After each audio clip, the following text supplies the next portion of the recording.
A discouraging day in Manhattan, Kansas for the Cowboys. I'm Barry Trammell along with OSU writer Nathan Ruiz.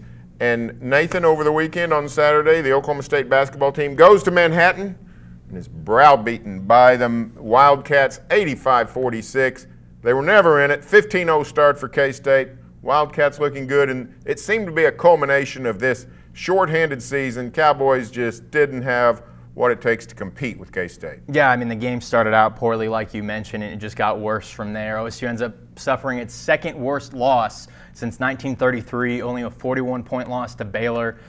Separates them from the worst loss in that span. A late bucket from J.K. Hadlock, a walk-on who was added earlier in the week, kept them from tying that 41-point loss. So OSU just out of guys. You end up ending the game with 5 walk-ons on the floor, and things don't get any easier necessarily for the Cowboys. They just played Kansas State, who's leading the Big 12. Their next 3 games come against the 3 teams behind them in Texas Tech, Kansas, and Baylor. So it's going to be a rough stretch for the Cowboys, and all they're trying to do is maybe find a way to sneak a win in there and mix up the Big 12 race a little bit. Well, is this a case of just we've seen Texas Tech do the same thing to the Cowboys in similar fashion. Is this a case of the really tough defensive teams, K-State, Tech, probably the 2 best in the Big 12, really Doberman-type defenses?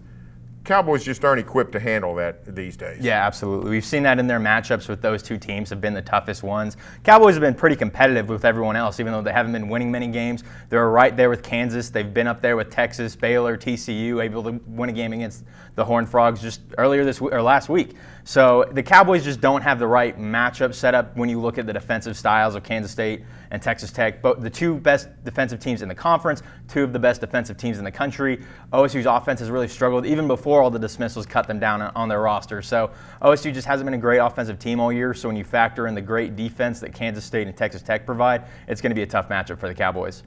The bad news, Wednesday night, Lubbock, Texas. Yeah. Same kind of team, Texas Tech. We saw them take the Cowboys apart in Stillwater.